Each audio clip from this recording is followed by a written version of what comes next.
All right. Good evening, everyone. My name is JT Siskowski with Status Coup. I am reporting live in conjunction with the MeidasTouch network outside of the Whipple Federal Building just outside of Minneapolis, Minnesota. Now, many weeks, in fact, more than a month into the Trump administration's occupation and ramp up of its occupation and brutalization of the people here in the Twin Cities area.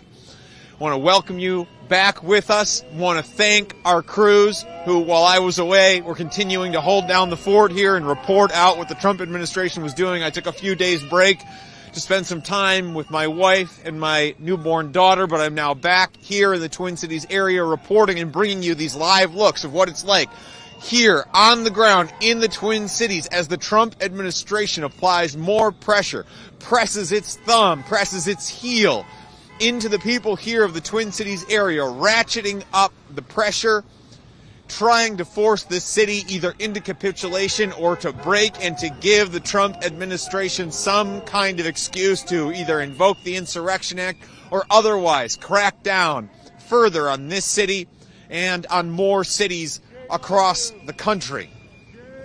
What you're looking at here is the protesters who have gathered again in the ongoing demonstrations that have happened here outside of the Whipple Federal Building and have been going on here now for weeks.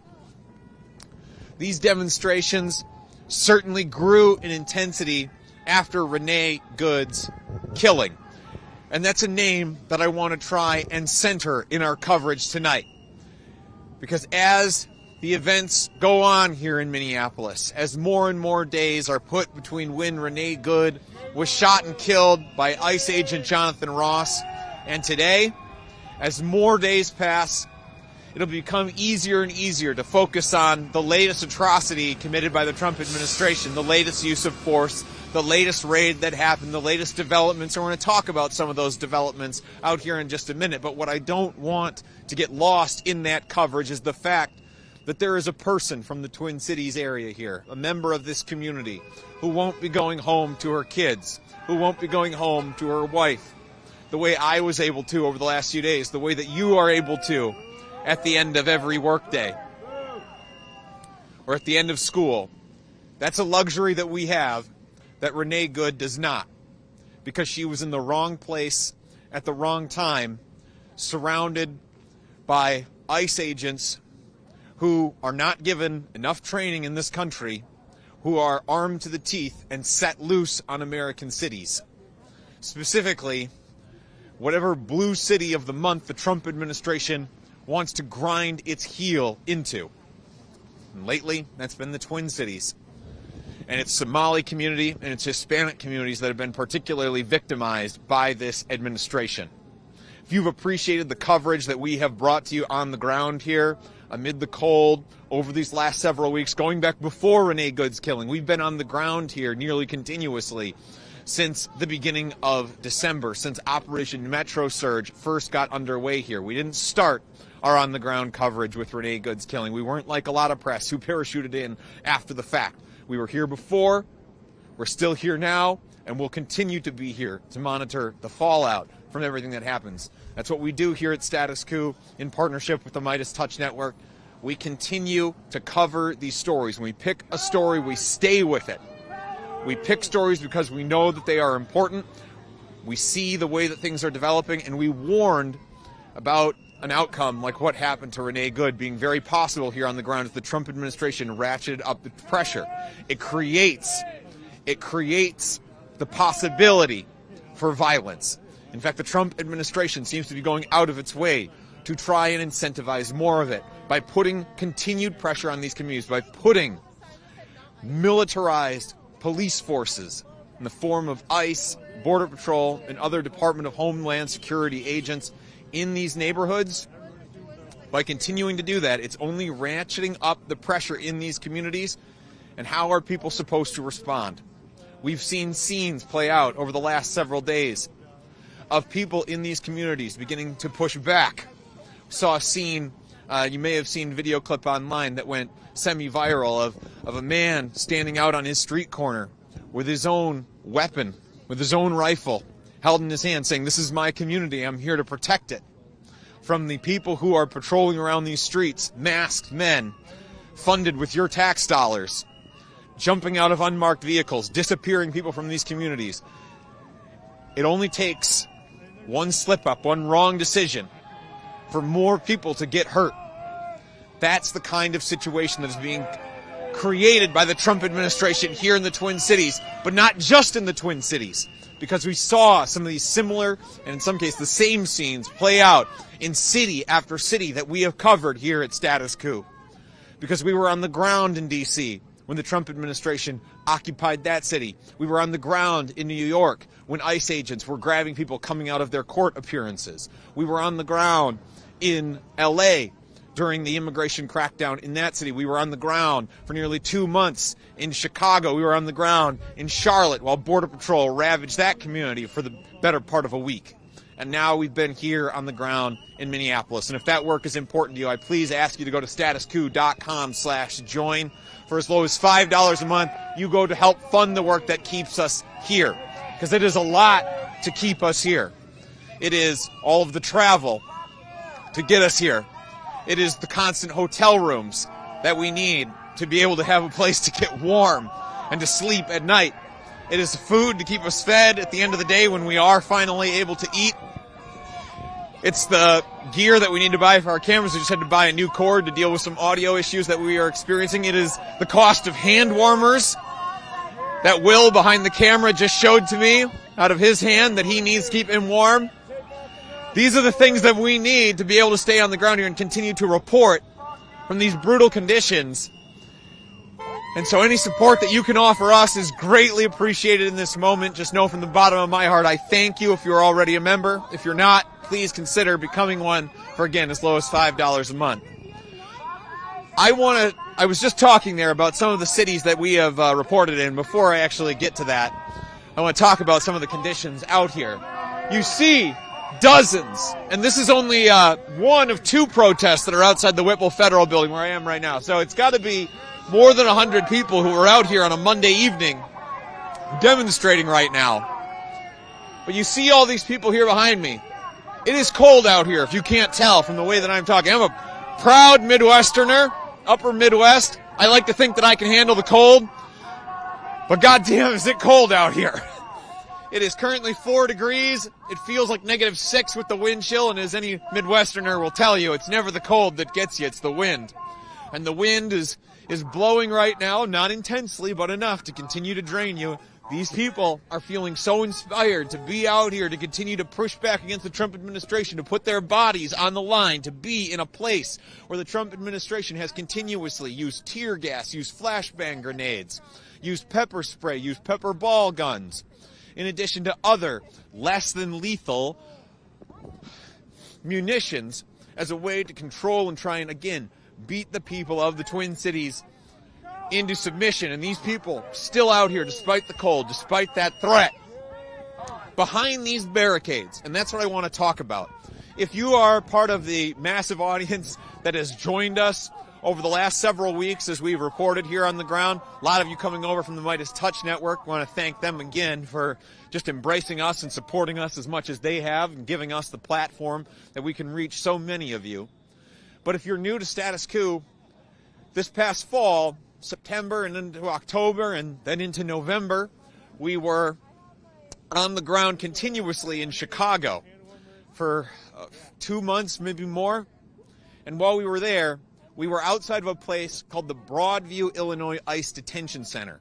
It was a public black site. It was where ICE and Border Patrol in that community, while Operation Midway Blitz, the immigration crackdown in Chicago, was underway, where, much like the Whipple Federal Building where I'm standing, was the headquarters for the operations that they were doing in that city. And it became, much like the Whipple Federal Building has here, it became a place where regular protests, including it was actually 24-hour protests, were underway.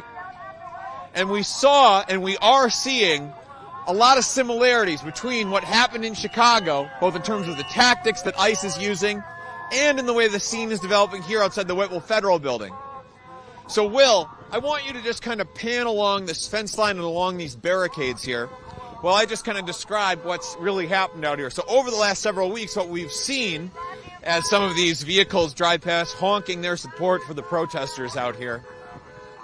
You see out here, you see these fences and these concrete barricades that have been put up, along with these barricades here that the protesters are standing behind. This is very similar to what we saw happen outside Chicago, outside the Broadview, Illinois ICE detention facility, where slowly ICE created for itself and the federal government created for itself this siege mentality by erecting more and more fortifications around their building that made them feel constantly under attack and seemed to them to justify further use of force. And that's what we're seeing out here as well, is that creation of fortification. And of course, coincidentally, the Whipple Federal Building, and perhaps ironically, is located within Fort Snelling, which is already a federal government fort. But you see it erecting these fortifications here outside of the building. And I want to point out who's taking control of security here. That is the Hennepin County Sheriff's Office. That vehicle that you see there, that truck with the flashing red lights, that's not a federal vehicle. In fact, you can see there on the plate, it says sheriff on that truck. Although, of course, I say that right as a Prius pulls in front of it. But there you go. You see that license plate there on that truck that says sheriff. It's the Hennepin County Sheriff's Office. That's the county in which Minneapolis is located. That has taken over a lot of the security around here. And they have actually taken over the crowd management here outside of the Whipple Federal Building. So these people have come to protest the federal government, and instead they're being met with their own local authorities. They're already here to protest their own the federal government that is using their tax dollars to victimize their communities, and now they're being policed by their own local police, who are essentially the sheriff's office, who is essentially acting as private security for the federal government. Meaning so that the federal government no longer has to spend the resources to be out here policing this crowd as they had been for the days and weeks prior to the Hennepin County Sheriff's Office taking over out here. And so really what happens is effectively you get people who are coming out here to try and protest the Trump administration, to try and draw off some of those federal resources so that they have to spend time and energy managing the crowds out here instead of going out into communities and continuing to terrorize and kidnap people and abduct people off of the streets here in Minneapolis and in St. Paul and the surrounding communities. And instead of being able to pull those resources off and act as proverbial sand in the machine out here and try and grind the federal government's operations at least to a slow, if not a halt, instead the local authorities step in and make it easier for the federal government to do its job out here. And that is much to the frustration of many of the people who have come out here to protest. I think he wants to talk.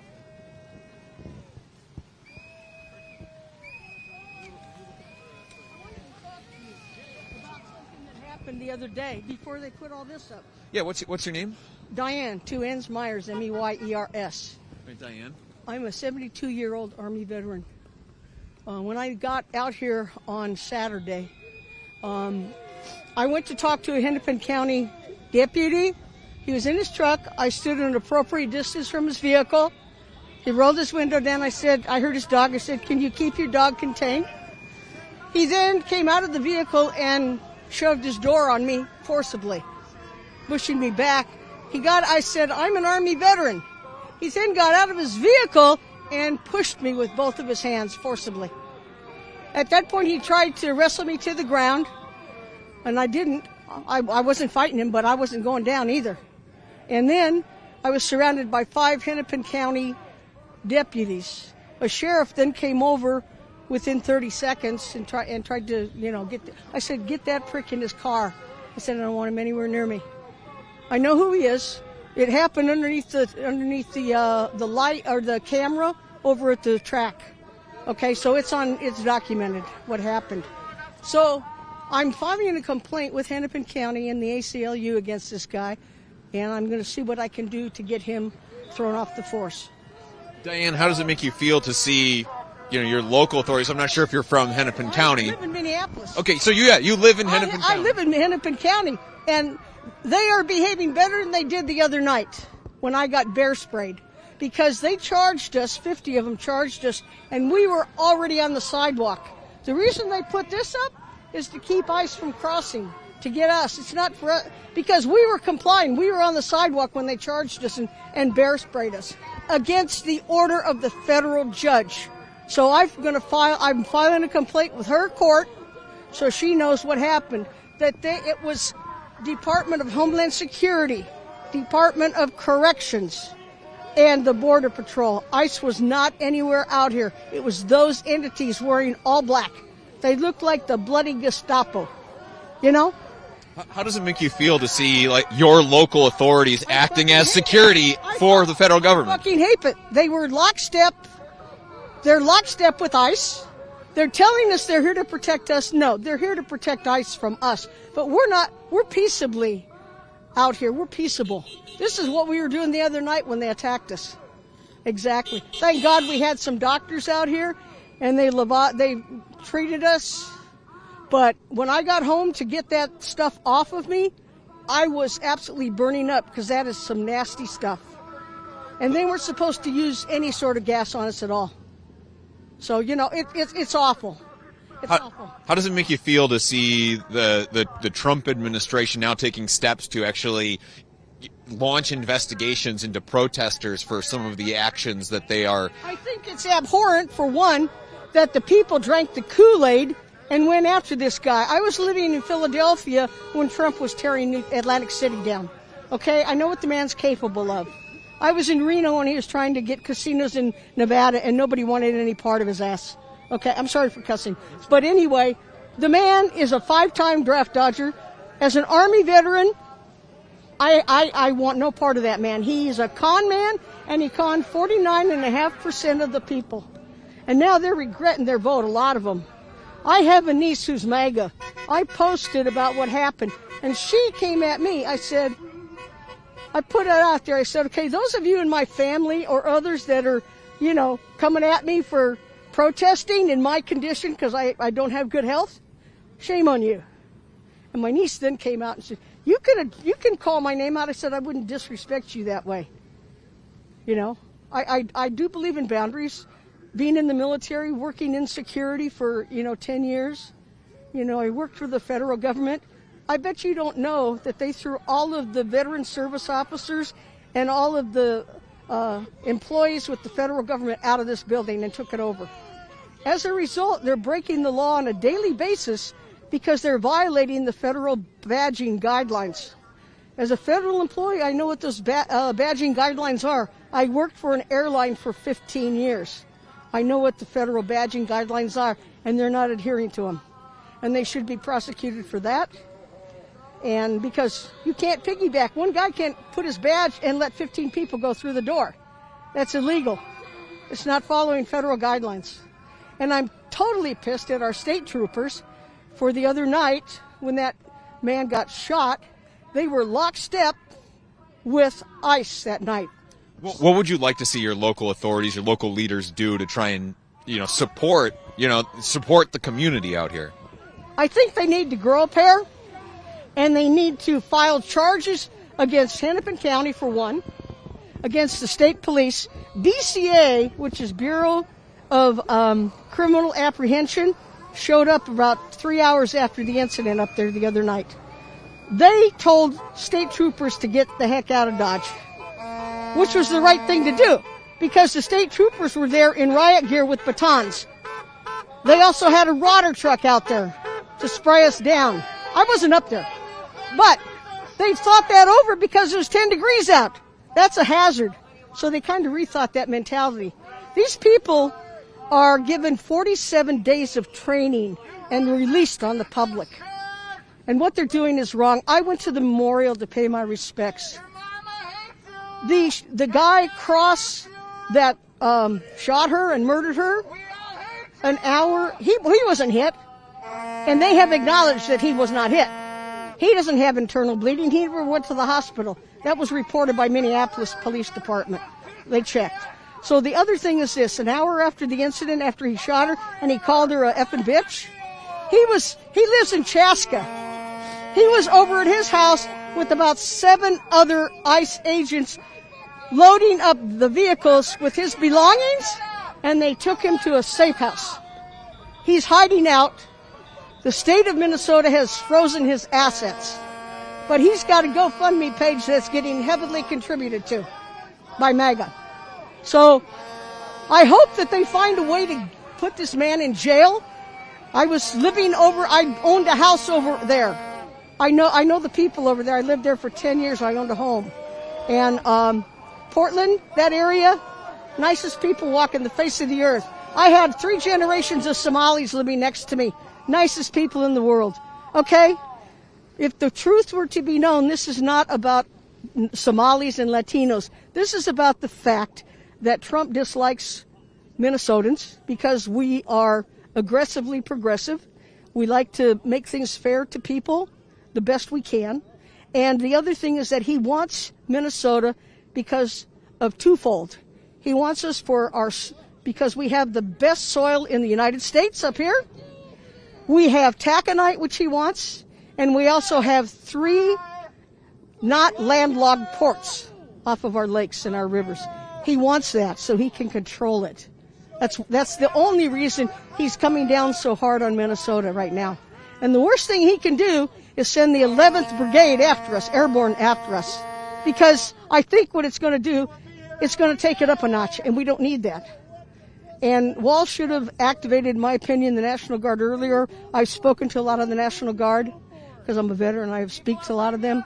And they don't want to do it, but they raised their hand too, like I did. And my oath never expired, you know. So I'm peaceably exercising my constitutional rights, which I signed up to defend. I was in Germany for 3 years, and I sat over there when the Russians were trying to invade us. They told us we had 7 minutes if Russia decided to come in. We figured we're just going to sit there and show them our Geneva Convention cards. That's all we could do.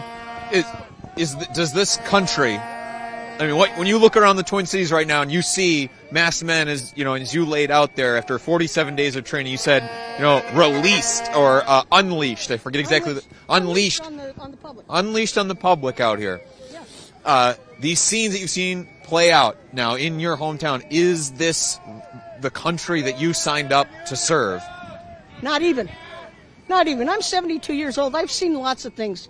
I'm born and raised California, so protesting's in my DNA. I marched with Cesar Chavez back in the day when I was in high school. So I believe that everybody in this country, we're all immigrants. Unless you're an indigenous person, you're an immigrant, okay? No matter how many generations it goes back. And you should treat fellow immigrants with respect and honesty and protect them if we have to. It's not right, it's not fair, it's not just what they're doing. And it's a violation of the Constitution, but they don't care. ICE doesn't care. They violated a federal order, knowing a federal order was told for them to cease and desist on this stuff. And they still violated a federal order. As they claim they're law enforcement, yet they won't abide by the laws and by judgments. That's because of the leadership that we have in the Oval Office. A lot of these Proud Boys are these guys. Okay, they were pardoned. I was deeply offended by that because as a veteran and having visited our capital, I've gone up there many times to pay my respects to the presidents that were my commander-in-chief when I served, And I might be a Democrat, but I voted for Reagan, okay? So I don't follow party line. I vote for the guy that is going to do what I feel is the best job. I don't care if you're Republican, Democrat, Independent, it doesn't matter to me. Do you have any? You've talked about your niece who is a MAGA supporter, and you've referenced, that ICE agent Jonathan Ross is raising all this money through an online fundraiser in spite of shooting and killing somebody. Yeah, go. And you look around the country and there are still so many people supporting what ICE is doing. Do you have any hope of being able to reach people like your niece and convince them to kind of treat leadership the way you are, of saying whoever is going to do the best job, like that's the person for the job, rather than just blindly following this I don't even know if you can call it an ideology, but certainly this cult of personality off a cliff. The thing is this. I think my niece understands because I sent her some video of Jonathan Cross's video himself, and it showed that he intentionally unholstered and was going to fire up her anyway without cause. No cause for that. And they're saying that she had 4 bullets fired at her, but they're only committing to 3 at this point. But the fire department said she had 4 wounds in her, the paramedics. So, I mean, I guess it'll come out when the autopsy is released to the family, they'll say. But it's a tragedy, and ICE has been harassing the people that go over there to pay their respects. And I spoke to a Minneapolis police. How so have they been harassing people who go to pay their respects? Walking among the crowds and pushing them. And they've been goose-stepping through there, I call it goose-stepping because you're lockstep, you're walking 3 deep, and you're pushing people out of the way. I call that goose-stepping from where I come from. Trump and his administration are following the playbook of Hitler. If you know anything about history, this is how Hitler's regime came into power, taking away all of the rights of the people, suppressing the press, and, doing the things he's going case by case. Just follow the list. Just get it out, and you can Google it. You can explore it through the history books. And I took American history from a guy who was in the camps during World War II, And he told the class, "I'm going to show you a video, but you don't have to be here if it's going to traumatize you."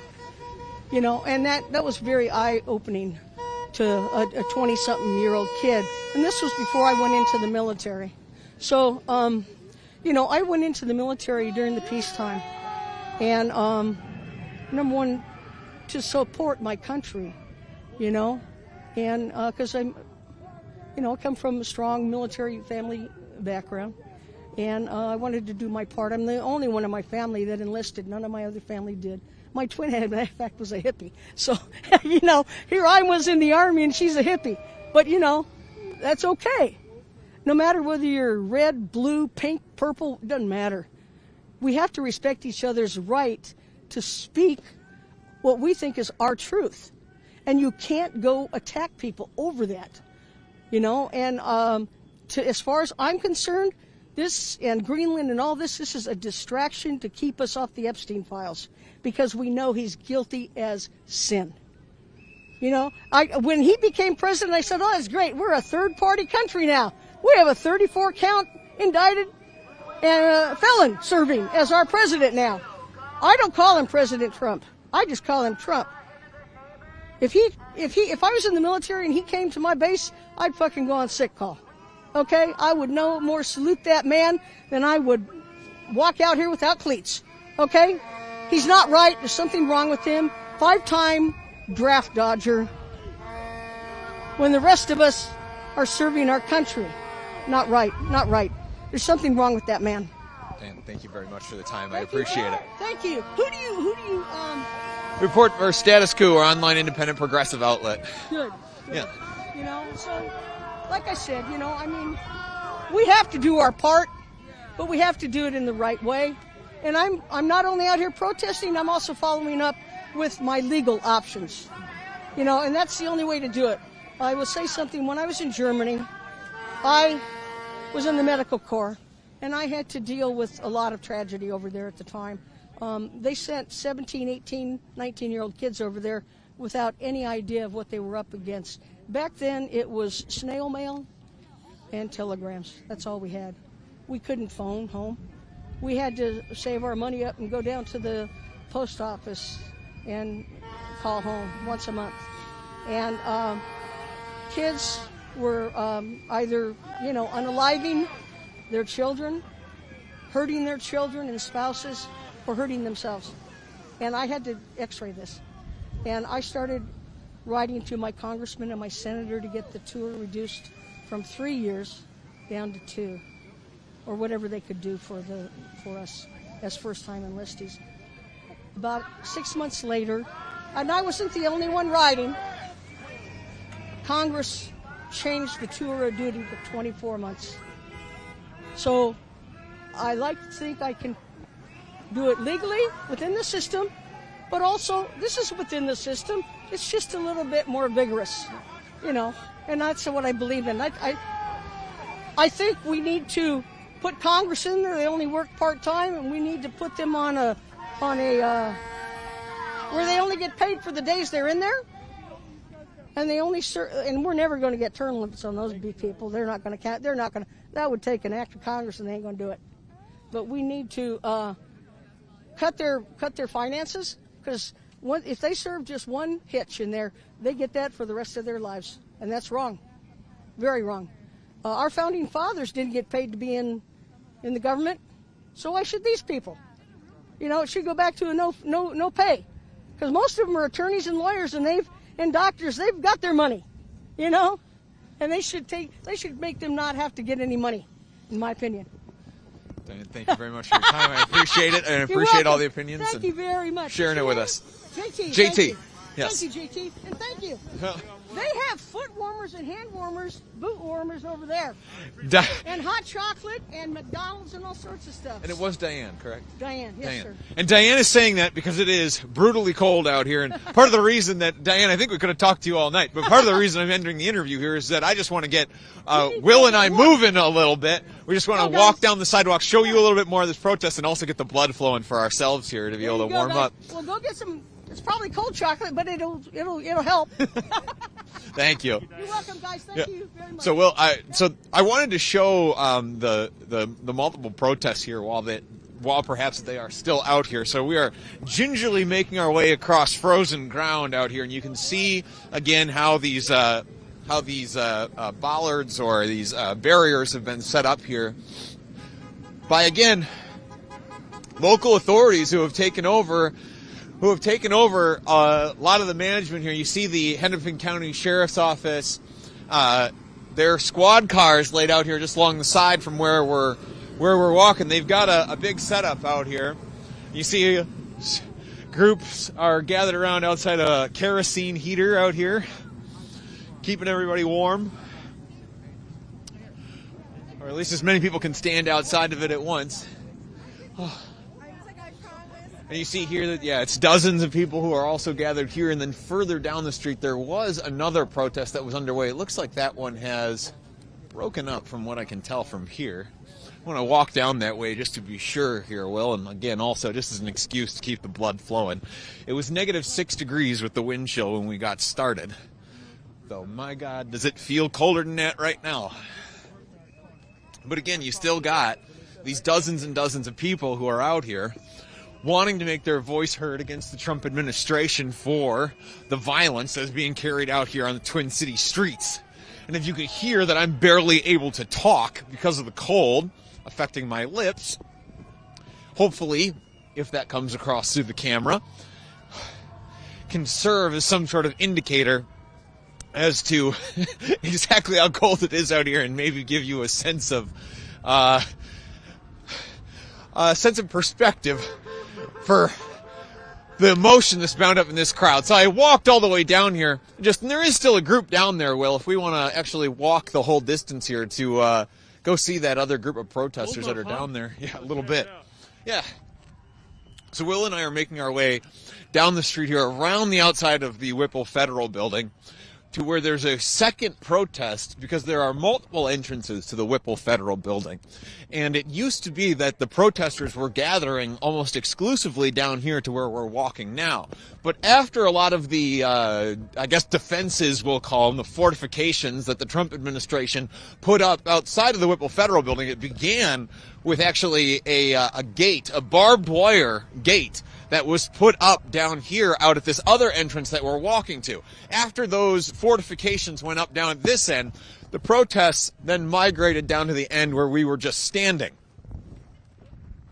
And then we saw, of course, a lot of the scenes of violence that we have brought you here, all of those tear gassings, pepper sprayings, the flashbangs, many of which were exacted on John, myself, Zach, and Will, that you've seen out here, these scenes that have played out over the last several weeks. That the Trump administration spares no expense to go after protesters and members of the press who are out here to cover what the Trump administration is doing here on the ground in Minneapolis. No expense spared for brutalizing people. But of course, when it comes to spending, when it comes to spending money on that might actually help people in some way, well, there's no money for health care. There's no money for child care. There's no money for pick your government program under this administration.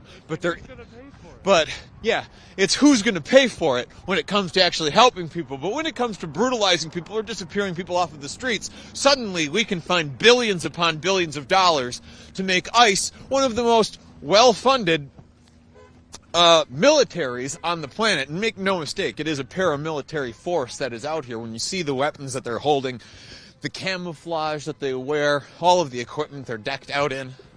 For those of you who haven't been following our reporting or have become recent fans of Status Coup, there was an incident last fall where we were interviewing some people out in Chicago who thought that the military had been deployed to the streets of Chicago when they had not. To be clear, they had not been deployed there, who thought that members of the military were on the streets of Chicago just because of the way that the immigration enforcement agents were decked out and looked. So this is again the scene out here at this end of the protest, where you see several dozen more people who are all arrayed out here. Before we start to talk to some of the folks out here, and that walk was a welcome change of pace to get some blood flowing to my toes a little bit. And if you see me wave my hands like this in front of the camera, I just want you to know what I'm doing is forcing blood back into my fingertips to keep them warm, because it is that cold. So if you see me doing this, know that I'm okay. I'm just, well, I'm very cold and just trying to keep myself warm. But one piece of news that I wanted to cover here on the stream that we didn't have the chance to yet down there before we decided to move down this way was that the Trump administration is now launching investigations into protesters out here in the Twin Cities area, specifically using an incident that happened just yesterday. I believe yesterday was Sunday, correct, Will? Okay, it is Monday. Get the days confused when you're just reporting endlessly out here. But yes, it's Monday. So just yesterday there was an incident where some protesters had gone into a church here where one of the pastors was suspected of working with ICE. And these protesters went into this church and disrupted the service yesterday. And the Trump administration is using that single incident of protest to justify investigations now into protesters. So the Trump administration is not afraid to turn its sights and use its resources to investigate and punish the people here of the Twin Cities area for having the gall to protest and resist their operations out here, but does not have the resources to share the findings or some of the evidence that they've gathered in their investigation of the killing of Renee Good with local authorities to allow for a truly independent investigation of that shooting, which, to be clear, would cost almost nothing to just forward evidence along to local authorities. But they are going to spare no expense to go after the protesters here, again, after people who have the gall to stand up against them, because this is not a popular look for the Trump administration. You look at any polling that's come out about the popularity of ICE, the popularity of immigration enforcement, and you can see that the vast majority of the American people are opposed to what the Trump administration is doing. And yet it continues to soldier onward because this effort is ultimately being led by Stephen Miller, the president's deputy chief of staff, who is the one who has imposed this goal of 1 million deportations per year, the goal of 1 million deportations a year, which would mean 3,000 per day in order to hit that number. And in order to get to those 3,000 deportations per day, Stephen Miller has been the one advocating for many of the deportation tactics that you have seen in your social media feeds, or that we have brought you through our on-the-ground reporting here at Status Coup. When we're out there in the streets and we capture the Border Patrol agents moving through a Target, or making someone pass out in a gas station parking lot. You hear those whistles and the shouts increase. That's when some of these federal vehicles are leaving the Whipple building here through this entrance that we are now standing outside of. So that is a new development that I will be asking some of these protesters about, is how does that affect the knowledge that the Trump administration is now targeting some protesters out here in the Twin Cities area for investigation? How does that affect your desire to be out here in the streets? People out here don't seem to be cowed, but we're going to get that from them themselves. So I'm going to go and get some of these people to interview. What's your favorite flavor of crayon?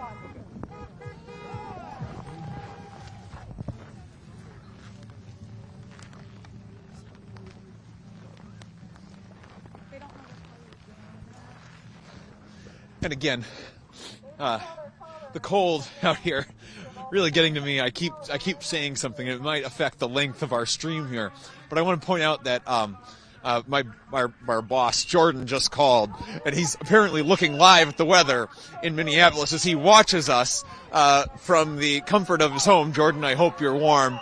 But he is pointing out that it is negative 17 degrees with the wind chill out here. And again, it's the wind that gets you, not the temperature. The wind is what really sucks the life out of you. And these protesters are out here despite that. And we're out here despite those temperatures and despite that threat of violence. If you value the work that we're doing, please go to StatusCoup.com/join. For as low as $5 a month, you go to help us afford hand warmers. I need to get myself a face mask of some kind. Will's got one behind the camera, and I think he's a smart man for wearing one. I thought that my Wisconsin blood would keep me a little bit warmer than Will, who's here from D.C. But I have to know when I'm beat, and Minnesota cold has gotten to me, and I've got to be able to get a face mask. So to be able to keep us warm, please go to StatusCoup.com/join. I'd really appreciate it. All right, Will, I'm going to find somebody to interview really quick. She recognized.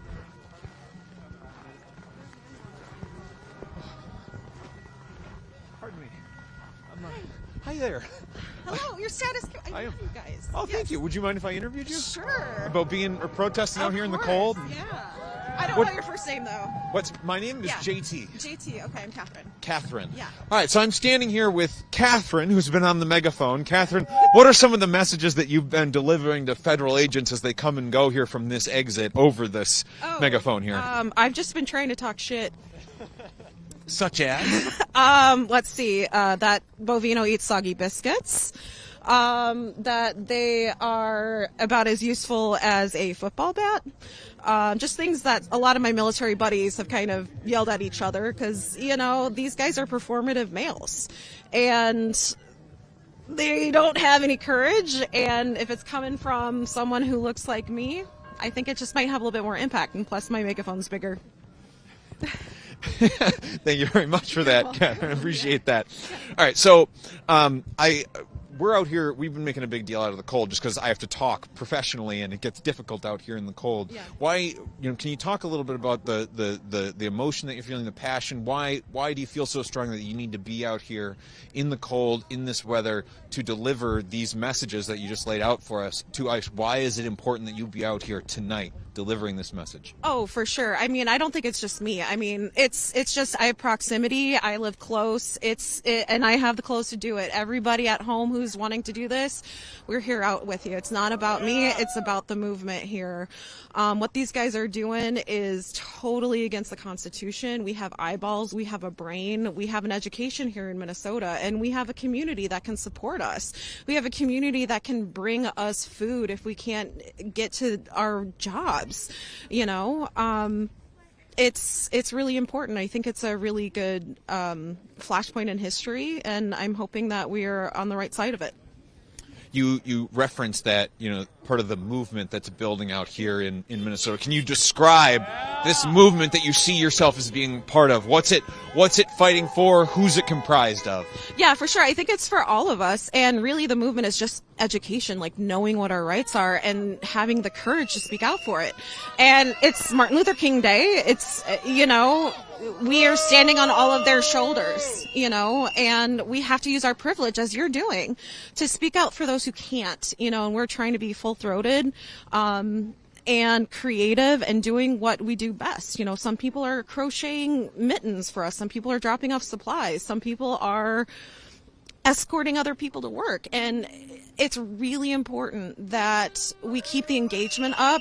And so that way this movement continues, because the line has been drawn. It wasn't by us. It took us a while to get here. We know that there are marginalized people who've been dealing with this for a lot longer, and I know that we need to get better and all that stuff, but better late than never, I guess. We're trying our best now.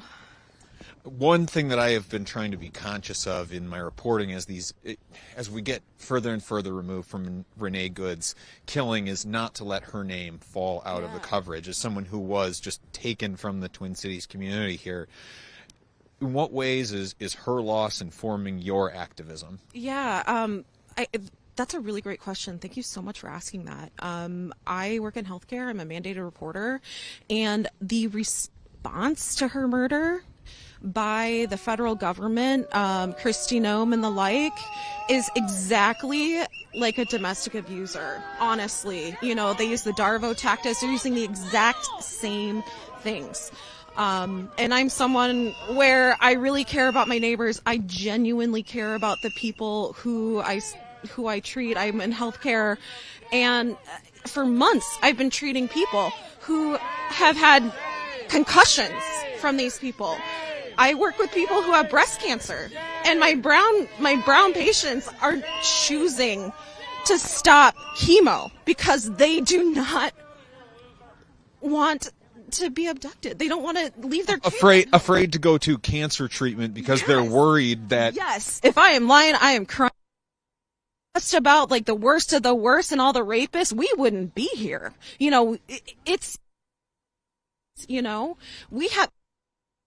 have eyes, we have brains. Don't piss on our legs and tell us it's raining. We can see this shit every day. We can see it here. And if we don't stop it from here, it's coming somewhere else.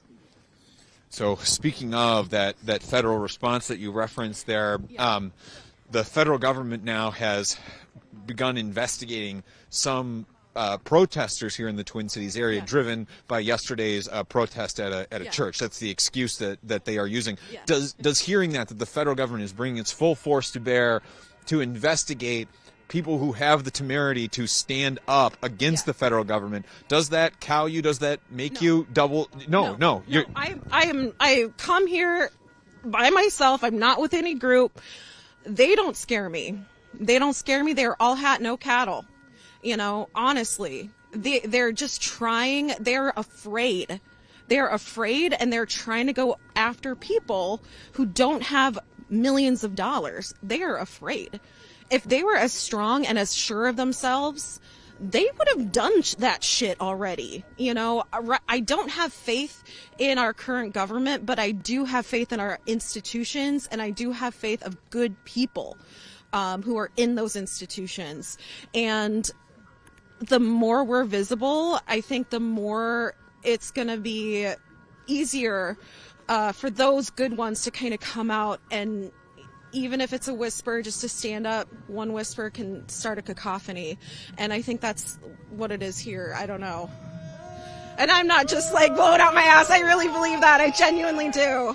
Yeah, as the cacophony rises here around us, as more federal agents come pouring out of the federal building here. Catherine, I want to address the local authorities who are out here. We've seen the Hennepin County Sheriff's Office now step in and act as crowd control out here, private security essentially for the federal government. How does it make you feel to see local authorities interposing themselves between protesters and the federal government? For sure. So I, have tried to keep my thumb on the pulse a little bit on the local stuff, and I have at least tried to seen a good faith effort of them trying to improve the public's trust.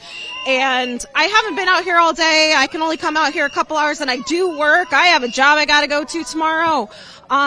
When I've been out, So you're not a paid protester? no, I wish. Mama's got to pay her rent. Come on now. No, and I'm very blessed that I have a good job and I can come out here, and I really, felt very supported by my healthcare provider, not HCMC, but views are of my own. Sorry, CEOs and my corporate overlords. But to your question, these guys, they just want us out of the street. I mean, what they're not doing, they're not coming out here, they're not deploying pepper spray, they're not yelling at us, they're trying to have a conversation. The sheriffs have done a really good job, in my opinion, from what I have seen. I've heard some other stories, I haven't seen it, so take it with a grain of salt, Bay. They actually know what de-escalation is, and they've been using some of those tactics, and I really hope I see that momentum coming forward, and I hope that what I'm seeing is the objective truth, but I could also just be an echo chamber. I don't know. What would you like to see from your local, your state leaders to do in this moment? I mean, we've already seen them take some steps here or there, but what do you want to see, or what do you like that you're seeing already from your local and state leaders to resist what the Trump administration is doing to the Twin Cities area? For sure. So what I liked, I briefly watched that 60-minute clip. What I really liked seeing... Sorry, can you explain the 60 Minutes clip for people who might not be familiar with the chief of police and all that? Oh, sure. So Chief Brian O'Hara was on 60 Minutes. He did an interview, and yeah, there's a lot of things he said very broadly. But the thing that really resonated with me was he said, you need to protect women, right? You need to protect people who have disabilities. And I've worked in the traumatic brain injury field, and it was just really refreshing to have someone who had that authority to say, hey, masculinity, real masculinity protects, right? I think maybe it wasn't the right thing. I don't know. I don't know what the right answer is, and I suspect a lot of us here don't, from what our elected officials or paid official or whatever should be doing. But I'm seeing a lot of good steps forward, and sometimes that's the best we can do. I mean, this is our first government occupation. We're gonna get it wrong, but we don't have to be perfect to be correct. Speaking of getting it wrong, yeah. Since you say, oh, our first government occupation here in Minnesota. Yeah, no, that's great. What would be, what we've seen the Trump administration do is kind of pick a blue city, blue state of the month almost, to really impose its will upon, to grind its heel into for those cities that might be next. Yeah. What would be your advice to people watching, based on your experiences out here, what you've seen Minneapolis go through? What should people be doing right now or be preparing themselves for? For sure. So definitely get educated on the fascist playbook, or the authoritarian playbook, honestly. Get educated and be prepared. I mean, in my little buggy here, I got eye wash cups, I got emergency blankets, look out for each other, take care of each other.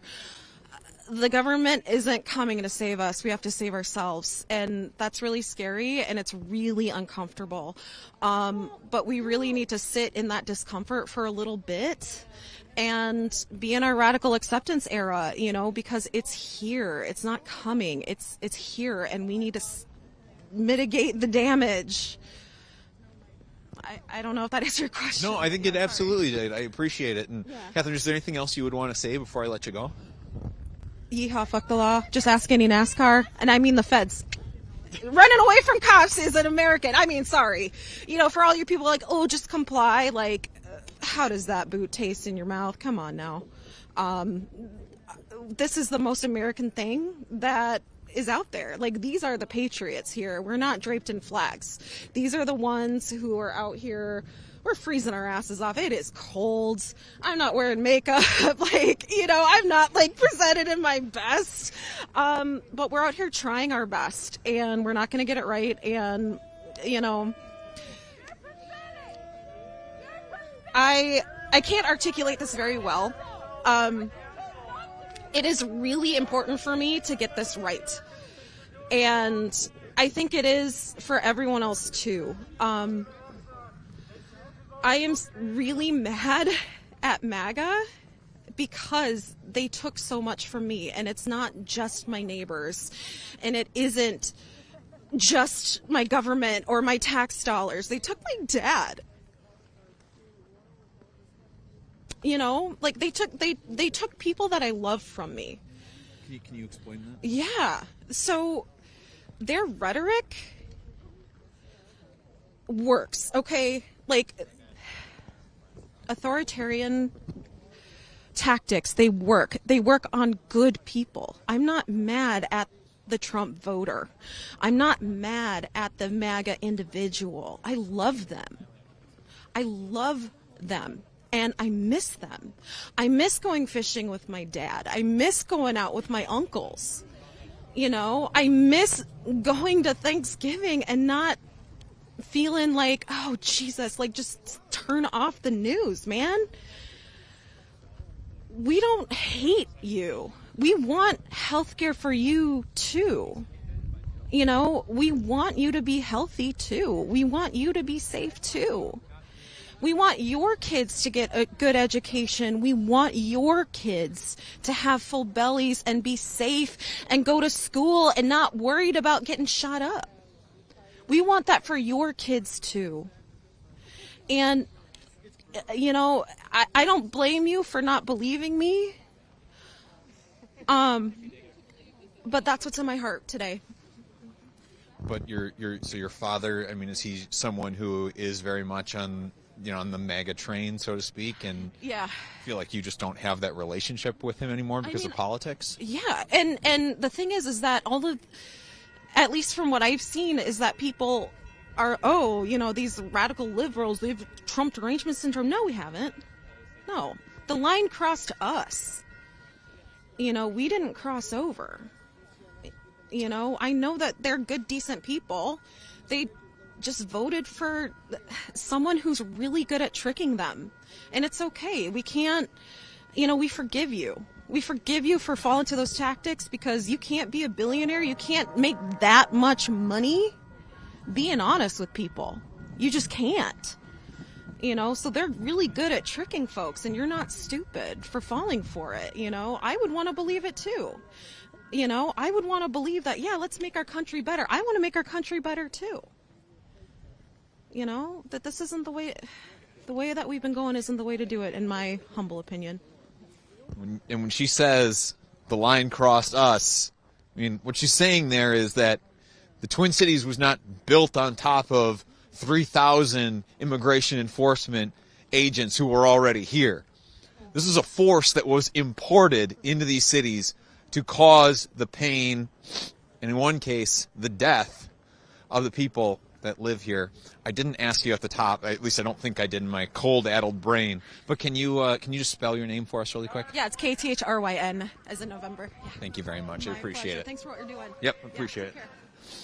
And I want to talk, I want to talk directly to folks in this audience right now who might be watching, who are supporters of this president, unquestioningly, to the MAGA movement, who might be watching right now.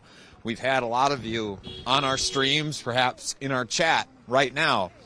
And one thing that I want to address to you is, if you claim to stand for American ideals, life, liberty, and the pursuit of happiness, I want you to take a look at Minneapolis, Minnesota right now, at the people who are out here demonstrating against their federal government, who just want their communities to be left alone, to not be put at the center of so much pain out here. There have been so many on the right who have said, oh, just obey authority. Unquestioningly, just obey authority. Question I would put to you is, would you have said that to the Sons of Liberty when they were dumping the tea in the harbor in Boston in 1775? Would you have said that to them? You can't be a NASCAR fan and say that. I'm sorry. Yeah. Because at a certain point, that's what we're talking about here. In the same way that Boston was occupied by British forces who were the authorities over the 13 colonies. You've got a federal government occupying this city as well, interposing itself in these communities, inflicting pain on these communities. And if you want to uphold American ideals, is this what you imagined America would be like? Clouds of tear gas in American cities that are affecting babies, that are affecting innocent passers-by, federal agents shooting and killing an American. Something to think about. Thinking will have to be something that I do later, because it's so cold that I don't think the neurons are even firing in Will and I's brain. Poor Will here behind the camera, I'm watching him. He's doing a dance from side to side as we talk, just to keep his blood flowing. He has that luxury because he's not on camera. I could start doing that dance, Will, and make you try and keep me in frame. That would certainly make me warmer. You hear these people here behind me screaming out their frustration as these federal agents leave this facility here, pull away in vehicles, going perhaps out into Twin City neighborhoods, to, again, find more people to terrorize, kidnap, and deport. Out here on a federal holiday, on Martin Luther King Jr. Day, all these people who chose to stand out here as a way to carry on that civil rights legacy and that fight for freedom. I'm gonna find some more people to talk to out here, if for no other reason to find an excuse to walk around, as Will points out the next closest person so I don't have to walk too far. Thanks, Will.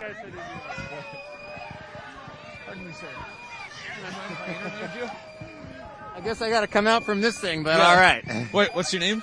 Mike. Mike. Common spelling, I assume, Mike? What's that? Common spelling, I assume? Yes. On Mike? All right, Mike. Can you start just by walking us through the message you came to deliver here? And by that, I mean read off your signs. Why are these the signs you wanted to carry today? Sure. So I can start with them. So we have, please be kind to my community. And we have, I'm against escalation, not you. This is kind of my evolution of signage, right? This is our first experience with government occupation, and so I'm getting better at it. And this is what I've come up with for today. I think we've got lots of folks who are rightly telling them a little bit spicier messaging that they also need to hear. But I don't know. I guess I thought what might come out, what might maybe make a difference for a few of them. I think about. There's an adage about policing that if you have police officers in your community policing that community, you'll get the best outcomes. We have the exact opposite of that, obviously, right now, with these folks coming from out of state who also are coming up with stories about what we're like in Minnesota. I know, because you can hear what they say from their detainees and the stories that their detainees tell about the word choice that they choose to describe the people that they're imprisoning and putting in detention. What's that story that's being told about Minnesota that you don't feel is true? Yeah. So I think that they're looking for opportunities to dehumanize, and I think that kind of talk enables really bad behavior, right? And so there's evidence of this, and I think it's actually happening for some of the folks on the other side of that fence, because they will say things like, you wouldn't be much fun anyway, you're white. And they will say stuff like, that lesbian bitch, right? Yeah. They look for opportunities to tear down people that I don't know, I'm not them, but I guess don't look like them or whatnot, right? So what I'm trying to do with the signage is the very, very, very first steps of maybe we're not all crazy, right? Every once in a while, in the few days after Renee Good was killed, the scene out here was a lot different. Now we've got all the fences, we've got local law enforcement. You don't get to talk directly to the ICE agents anymore, and I think that's a loss. I did get to talk directly to some ICE agents in the few days after, before we all came up with all this, infrastructure and it was unfortunate. Like, it is unfortunate now. You could really talk with them, is what I'm saying, right? And the sign's not going to do a lot, right? But it might do a little bit. And when I used to be able to talk to them, like, I got to play them the videos, right? Like, it wasn't a standoff. It was like they wanted to know why I was here, and. Meaning you were able to have almost a direct dialogue with the agents. Totally. They were, and it was because they were putting all these fences up, right? So they needed to push us all back, and we needed, and they weren't very good at putting the fence up, so it took a long time. We were all standing here, and we got to start talking, and that was what I was trying to create. And I don't know if we'll get to do it again, but. Can you just share a little bit of that dialogue, that back and forth? Yeah, so, and it's also helpful to understand who is Federal Protective Services and who is ICE. The FPS, they're not going to be out on the street ever. The ICE agents might be worth talking to. So I got to talk to 3 of the ICE agents. And one of them said, just like small talk, like, where are you from? Were you born here? No, I'm not born here, but I've lived here for 15 years. And that's long enough for me to get to know that my community is worth protecting. And I think that got their attention, because I think, certainly not all of them, but some of them feel that they are, like, patriotic and, like, serving their country and whatnot. And they're like, oh, like, this guy, first of all, he's willing to talk. And also he maybe has some similar ideas about, like, showing up for, what's important or what's right or whatnot. We just disagree on what's right. And then I played and I said, it took me a long time to come out here. I think what really happened matters. And before I started making signs and whatnot, I watched a video, then I watched another video, then I watched a third video, and then I was like, okay, I'm pretty sure what happened here and what your leadership said about it is super wrong. And this was the day that that Jonathan Ross's cell phone video came, or whatever that video, the one from the perspective of the shooter. Yeah, it was Jonathan Ross's cell phone video as he shot and killed Renee Good was released. Yes. Yeah. And that was super fascinating, because they brought that to my attention. They said, "Oh, have you seen the new one though?" And I hadn't. I was out here, right? So I was like, I don't know what you're talking about. But I'll tell you what, I just told you I think what really happened matters, and I'm open to seeing other viewpoints on this thing. How do I find it? And they told me, how to search for it and find it. And so I looked it up. We've all seen it now. Little hard to follow, so I had to watch it a number of times. But they really genuinely believed that this was vindicating. Yeah. And I don't understand how, and I wish I'd had more time to ask them that.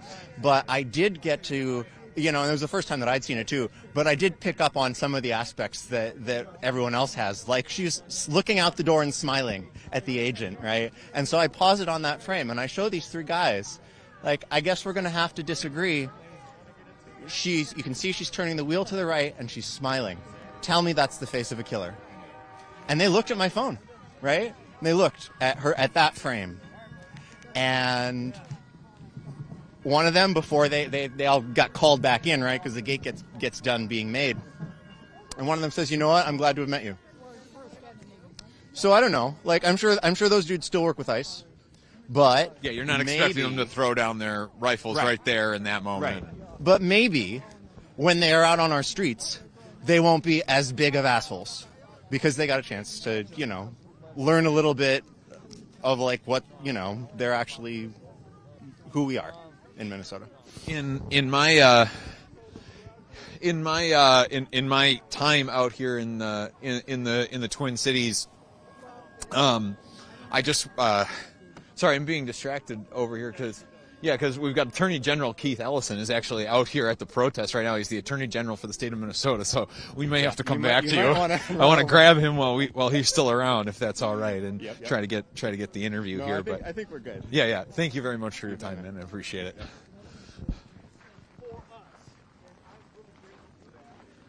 It is Martin Luther King's holiday today, and I think that Martin Luther King would want us to be out here standing in solidarity. And I'll say that Martin Luther King and a woman named Viola Liuzzo, who was a white woman who was killed when she was helping civil rights marchers, and and Renee Good, who was killed when she was standing up for her neighbors, to me represent sort of three people who really exemplify the values of this time. Three people who lost their lives seeking to stand up for others. And we can do no less. And these people who are really, really cold, really freezing, doing all they can to lift up their voices for their neighbors, I just wanted to spend a few minutes talking to them and just let them know that I'm going to do everything I can to fight for our state and protect our state. So happy Martin Luther King Day. Perfect. All right, guys. Mr. Attorney General, are you doing interviews? As long as it's not too long. Yeah, well, we can keep it brief for you. Sure, what you got? Well, I wanted to start by getting your reaction to today. The Trump administration said that it was going to start investigating some of the protesters out here in Minnesota. Yeah. Have you seen any conduct from protesters out here that would warrant federal investigation? No, I have not seen any conduct that would warrant federal investigation, but I didn't see any when Mark Kelly said that you cannot, you can disobey an illegal order, or when Elise Slotkin said the same thing. I didn't see any illegal conduct when Tish James or James Comey did their job, or I didn't see any when Tim Walz or Jacob Fry. I didn't see Jerome Powell, who's the head of the Fed, because he won't lower interest rates to help Trump and drive our economy into a bad shape. Clearly, we live in the age where this administration weaponizes the criminal justice system to punish people they don't like. At the same time, however, they let 1,600 people go who tried to overturn a Democratic election.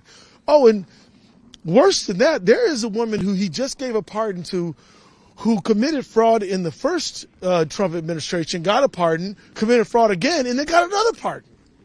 There's a guy, Juan Orlando Hernandez, moved 400 tons of cocaine into the United States. He acts like he's against drug dealers, so he's killing people in the Caribbean without any legal right. But, so this guy is completely inconsistent. The one thing you can count on is that if you do what he wants, you can do anything you want.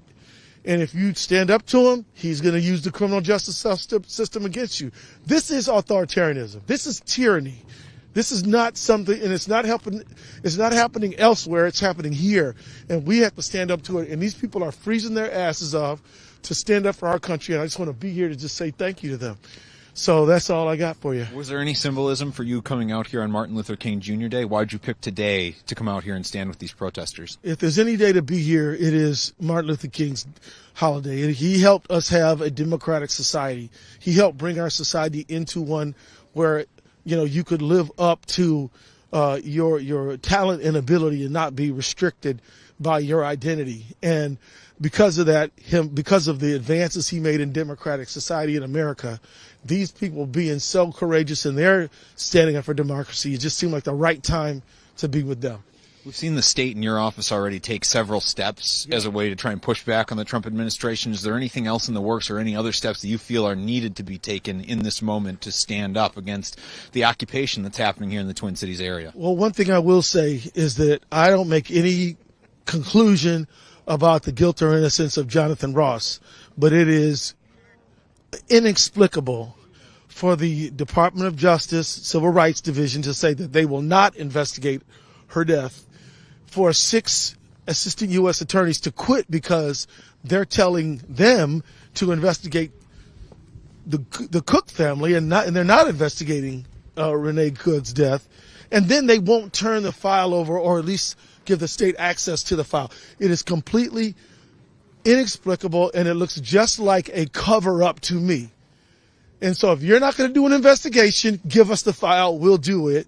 But they're saying no. So to me, I mean, that's just completely unexplainable, and it speaks to cover-up, and we have to denounce it. And the whole world should denounce it.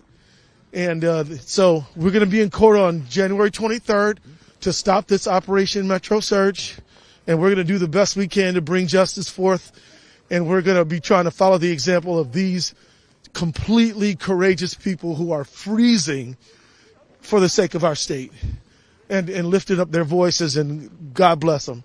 And on Martin Luther King Day, they are exhibiting the true spirit of what Martin Luther King is about. And And I just want to say thank you to them. Last question, since I can see you're cold, as we all are out here.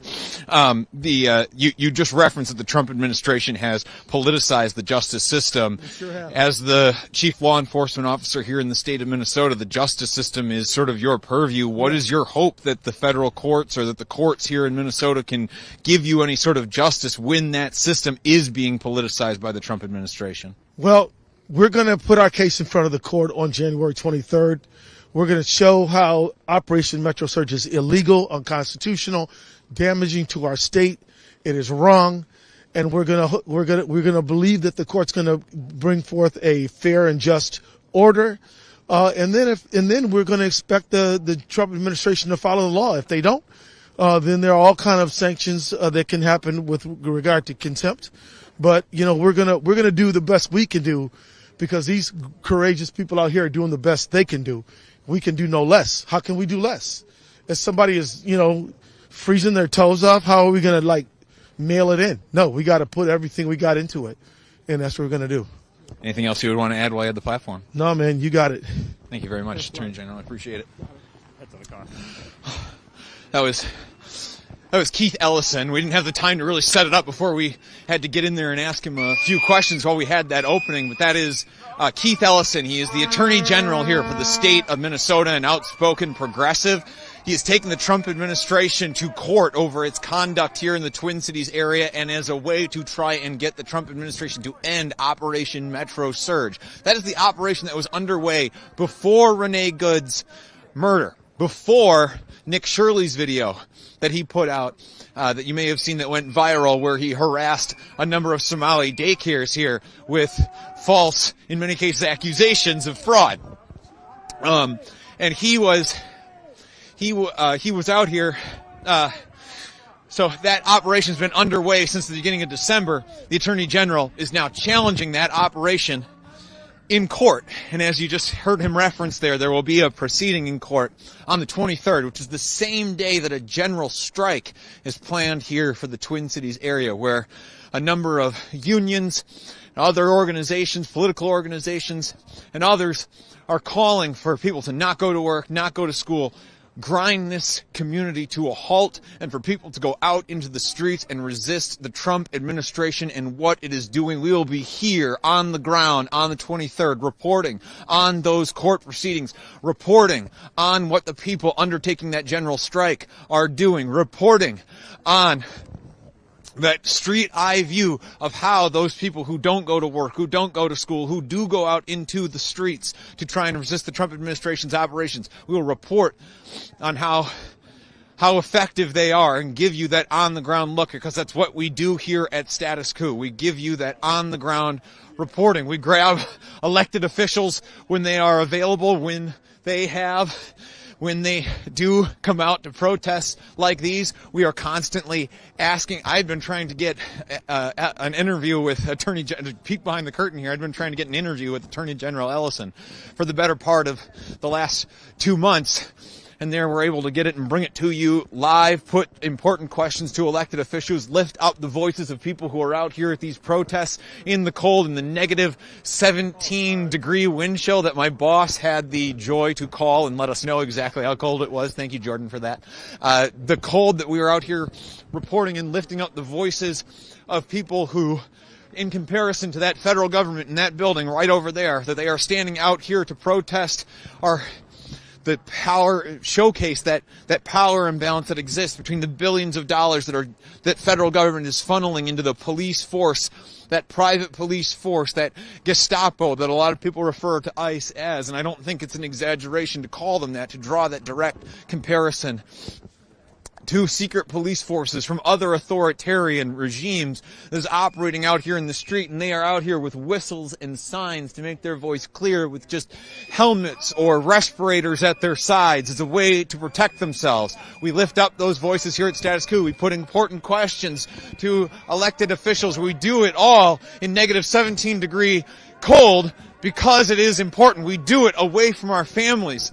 Will, behind the camera right now, has a fiance back at home who is waiting for him to go home. He has been here for weeks. I just got back, finally, from being able to see my wife and newborn daughter for just a few days.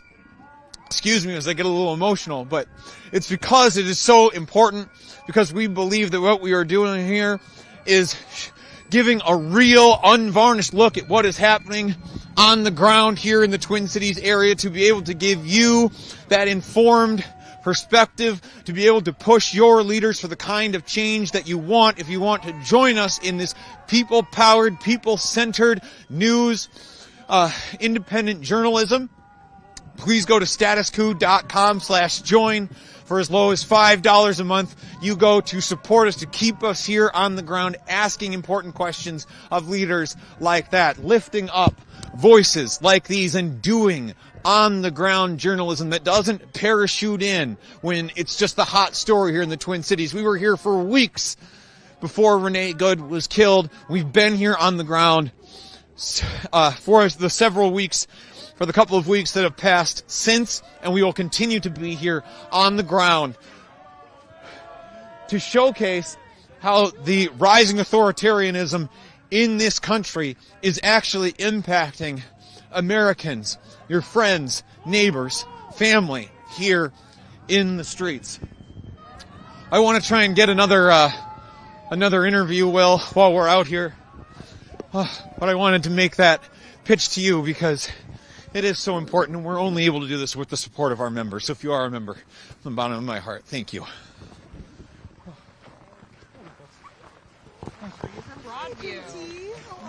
Oh my God! Was there a caravan up here or what? There was. We got here like an hour or two ago. Yeah. Oh my God! I was just talking on camera just a little bit ago, drawing some of the parallels between here and Broadview.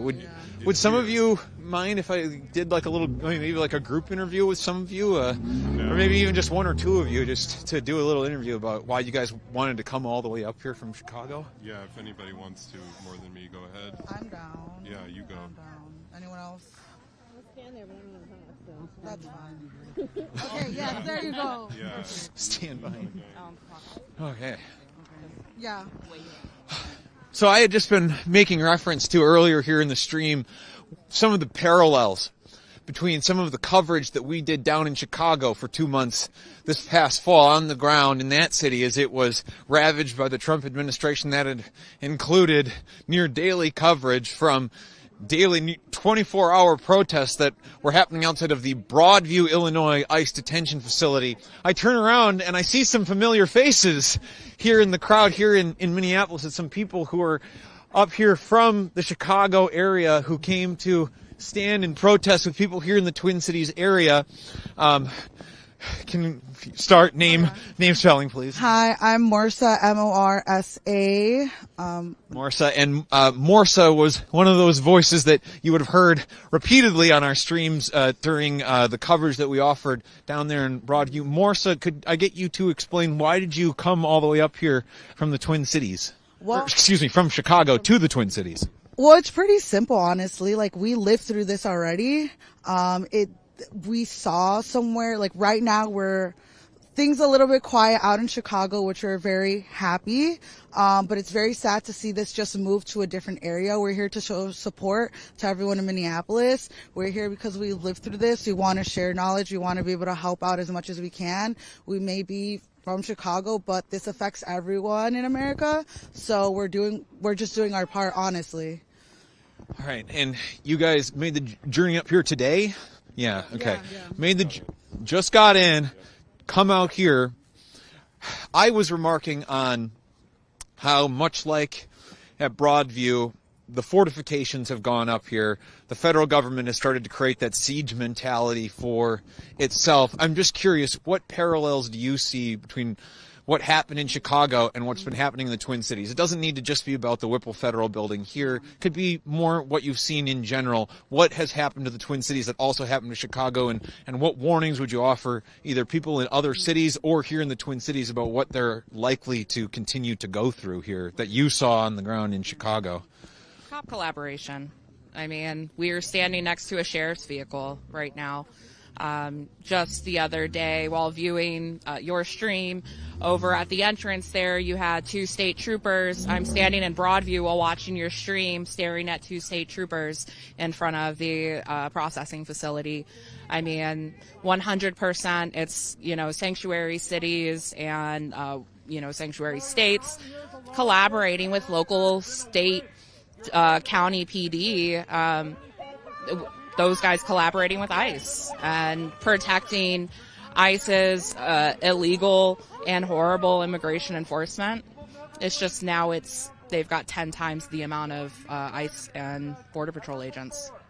Yeah, I want to talk about that sense of scale a little bit. It was just hundreds of agents in Chicago, though it felt like an invasion already with that number. When you heard that it was going to be 3,000 agents in a city that's much smaller than Chicago, a metro area that's much smaller, what were you guys' reactions when you first heard that it was going to be 3,000 agents coming to bear out here? Well, I mean, they need support. That was the first thing. Again, we got a taste of it. Like, they're smaller. They just need our help. It's a lot. Like the new tactics, like the door-to-door tactics, that was something that was very new because we didn't really experience that at all. So it's very scary. But again, the first thing that came to my mind was like, they need support. They need help. We need to do what we can and, just do our part. That's the first thing that came to mind. I don't know about. Yeah, I can maybe, one thing that I think is in common between Broadview, Illinois and Minneapolis here is that ICE or Border Patrol is traveling 20 to 60 minutes to a different area in order to perform their abduction. This is discouraging for people who are trying to observe and surveil and, potentially perform de-arrest tactics because it's far and it's hard to follow a car that long legally or effectively. And that was similar in Chicago. Around here, it's more like they're traveling 45 minutes to go to a small town with 3-digit population. Population might be bigger where we are, but it's kind of a similar commute. And similarly, I think this is the focal point where people will organize, where people are going to meet each other. I've only been here an hour or two, but going off of our experience, we didn't know each other a few months ago, and we met at the Broadview ICE facility. People will meet here, and they'll figure out how to coordinate and organize and travel where they need to go to prevent or to treat the problem in different places. Yeah, that was certainly, I always called it a silver lining, but I always caveated it in our broadcast down in Chicago, where what you saw there were, as these communities were being victimized, you saw people in these communities coming together in a way that they hadn't before the federal invasion. You're seeing the same thing here in the Twin Cities, that this occupation by the federal government is really building up community here in one way in their continued resistance against the Trump administration. And now you all are here. So not only intra-community community building and organizing, but now inter-city organizing here. Do you all have any intentions of trying to get connected into some of the networks here? I'm seeing nods. Like, what are some of the ways that you would, that when you came up here, you're thinking, okay, here's how I want to try and help? I can speak to that. So when we first started talking about coming up here, we tried to find some connections that were here on the ground in Whipple, and we started a Whipview solidarity chat, right? We have a lot of supplies from when we used to have a tent that, aren't helpful right now that we were able to provide. We were able to, kind of canvass the Chicagoland area for additional supplies. And the first thing we did was start connecting with people out here and asking what they need. Just since we left Chicago, or this morning, we've met with representatives from Indivisible in Wisconsin, like right on the border where they're getting hit in those small little towns. And we've met with 5051. And we are, we've been coordinating through various chats and different vetted connections, right? Just to make sure that what we can do is effective. And then share knowledge. We are trying to do that as much on a national level as we can. It's going to take a national resistance to get rid of this fascist and evil administration. one thing I want to be sure to ask all of you about is the federal government has promised to return to Chicago this spring. When you see the scale out here, 3,000 agents, you start to think about what could come to bear in Chicago in the spring. And one thing that I want to let our audience here in a little bit behind the scenes is I've been, over the weeks here, I'm out here with other journalists. We get talking. And one of the thoughts that I and other journalists have shared is just the idea of how much more tense it could be on the ground if it were just warmer outside. That the temperatures chill the counter protests, to be sure, but then also the federal government's operations, because who wants to get out of their car when it's feels like negative 17 degrees outside? And it really makes you humbled, concerned for what this level of operation will look like come this spring during the thaw, or come this summer during the heat. And as folks from the Chicago area, as you think about that federal threat to return in the spring, what are you thinking is in store for your community? There's more of us than them. That's true. And if the cold is kind of stopping everybody, it might be a great equalizer. They can come back in March. March will have nicer weather. We'll be back too. And yeah, they're pretty unpopular. We can pull out people who wouldn't normally get that active, but it'll be nicer out. And we're, speaking for all of us, I think we're pretty scared, right? I think we're pretty worried about this. Fuck ice. I think we're pretty worried about this being a testing ground for our city, for the whole nation. And then, regarding the cold weather thing, we're also hearing of guard troops standing by who are trained in cold weather tactics, which feels really absurd. But we can train in cold weather tactics too. We put on another hat. We were doing it. That's it. Martha, it seemed like you were about to jump in with something. Did you have anything you wanted to add? It's like you said, there is that fear. That's why we're here to kind of see what they're dealing with, what is different that they might bring over to Chicago later on. We're also preparing. We're taking our time to rest as much as possible, but plan. As this keeps growing, so does the support with the people, and people's eyes are starting to get open and realize what's actually happening. So I just agree with everything that was said. Our support is going to grow. All the information and everything that's happening is going to grow. People like Status Coup are amazing because they help get this information out, and it's very, very important because it reaches people that it normally wouldn't. That's what I just agree with everything. Thank you all. I appreciate that. And I want to say, what I want to point out there about the answers I just got back is I laid out what I thought was a pretty bleak scenario, the possibility of thousands of agents returning to a city that they've already attacked, in this case, Chicago, that I'm talking to these folks about, laying out the possibility for even greater tensions and more violence. And the answers that I get back are one of just, well, we'll do more organizing. We'll come together more as a community. We'll put on another hat if it's cold. Like that resolve that you're seeing here now from people who are up here from another city, but the resolve you're also seeing here in the Twin Cities of even after one of their community members has been killed, something that Chicago also has experience with, is it's just met with resolve. People don't cower inside their homes. Tens of thousands of people have gotten out in the streets here in the Twin Cities. We've brought you those scenes. And that's what you're seeing out here, is just that rising passion from people, that need, that desire to push back against what the federal government is doing out here.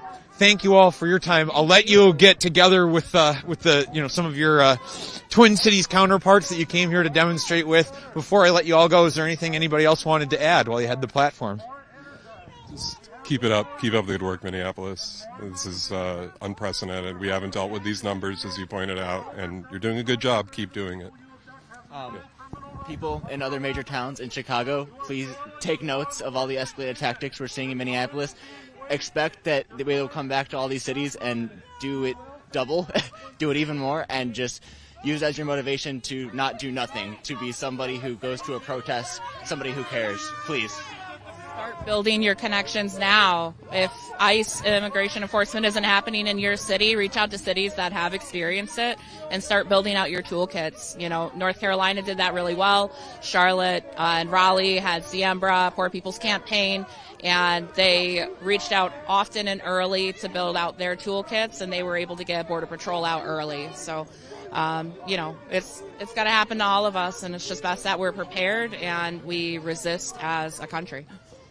Thank you all very much for your time. I appreciate it. Thank you. Thanks. Yeah, good to see you guys too. I'm gonna take a quick break here off to the side of the camera just so I can stamp my feet a little bit around and get warm. I'll have Will show you the scenes out here as we do so, and I'll be right back.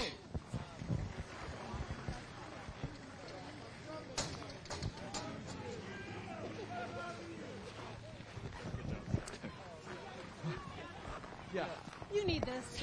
I didn't take the tags off yet. Please. What is it? I don't want you to get your frostbite. Oh, thank you. Thank you, ma'am. Thank you so much. You're so welcome. What's your name? Oh, my name's Lori. Lori. Nice to meet you, JT. Thank you so much. Nice to meet you. If you want a lesson in Minnesota nice, in Midwest nice here, I just got delivered a balaclava from somebody here in the crowd who said they hadn't taken the tag off yet, but that we needed it out here. And Does anybody else I was just talking to my cameraman Will here off the side. I said, Will, how you holding up? He said, my feet are feeling it pretty good, meaning the cold. And I said to him, I can't feel my feet at all. I can't feel my toes right now. So I think we are going to draw this stream here to a close. It is very cold.